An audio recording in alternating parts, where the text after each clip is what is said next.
70 کے بعد Peshawar high court بنا ہے. یہ میں معزز ممبران کو بھی بتانا چاہتا ہوں جو پتہ نہیں یہ کوئی خدا کا نظام تھا یا انسانی نظام تھا. 70 سے لے کر 2024 تک تقریباً کوئی 55-54 سال ہو گئے ہیں.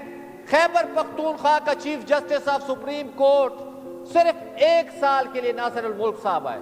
1 سال کے لیے. یہ کوئی خدائی قانون نہیں تھا جو سپریم کورٹ میں ہمارا چیف جسٹس نہیں آئے گا. بنگالیوں کے ساتھ بھی یہی مسئلہ ہوا تھا. 1949 میں فیڈرل کورٹ بنی تھی اور 1969 حمود الرحمان تک 20 سال میں 18.5 سال مغربی پاکستان کے ججز اور چیف جسٹسز آتے رہے. چیف جسٹسز آپ کا پہلا چیف جسٹس جو آیا فیڈرل کورٹ کا میاں عبدالرشید, آپ کا دوسرا چیف جسٹس جسٹس منیر تھا, تیسرا کچھ عرصے کے لیے آیا, چوتھا اے آر کارنیلیس تھا. اس کے بعد بنگالیوں کو ہم نے 20 سالوں میں صرف 1.5 سال چیف جسٹس کرنے دی, 18.5 سال مغربی پاکستان کرتا رہا.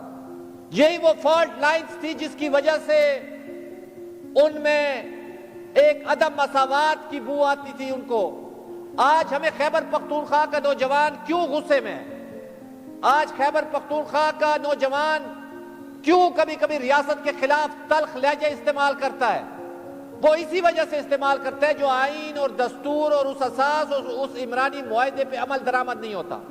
ہماری جوڈیشری میں وہ مقام نہیں ہے جو اس فیڈریٹنگ یونٹ کو ہونا چاہیے, جس کے لیے پیپلز پارٹی نے پروپوز کیا ہے وفاقی آئینی عدالت, جس میں تمام وفاقی اکائیوں کے برابری کی بنیاد کے اوپر ججز ہوں گے اور چیف جسٹس 3 سال کے لیے آئے گا اور بائی روٹیشن ہوگا تاکہ ہر وفاقی اکائی کو برابری کی بنیاد پہ آئینی وفاقی عدالت میں حصہ مل سکے اور اس کی بات سمجھ سکے. آج بھی ہم کہتے ہیں شاید چیف جسٹس لاہور سے اگر آتا ہے تو اس کو ہماری مسائل کے ساتھ اتنی وابستگی نہ ہو, اس لیے پیپلز پارٹی نے پروپوز کیا ہے. اور دوسری وجہ یہ بھی ہے جو لوگ آمروں کی طاقتوں سے آتے ہیں, جو لوگ آمرانہ ذریعوں سے آتے ہیں, ان کا بھی راستہ روکا جائے. جناب اسپیکر, میں سبجیکٹیولی بات نہیں کرتا, لیکن مجھے بتائیں کس چیف جسٹس نے عامر کا راستہ روکا؟ اور ہر عامر یہ حلف اٹھاتا ہے that I will preserve, protect and defend the constitution. کیا ایوب خان کا راستہ کسی نے روکا؟ جسٹس منیر نے. کیا ضیاء الحق کا راستہ کسی نے روکا؟ دوراب پٹیل تھے, انہوں نے انکار کر دیا اور وہ گھر چلے گئے. کیا جنرل مشرف کا راستہ چیف جسٹس افتخار نے روکا؟ کوئی بھی چیف جسٹس بدقسمتی سے اس ملک میں کسی عامر کو رکاوٹ نہیں دے سکا. ہم یہی چاہتے ہیں وفاقی آئینی عدالت, اس پہ سے حاصل گفتگو ہونی چاہیے, اس پہ مکمل بحث ہونی چاہیے جو ہم کیا چاہتے ہیں. اور آج بھی ہم وہی وفاقی آئینی عدالت چاہتے ہیں with the consensus of all the political party. اور ابھی پولیٹیکل پارٹی بیٹھی ہیں, give and take ہوگا.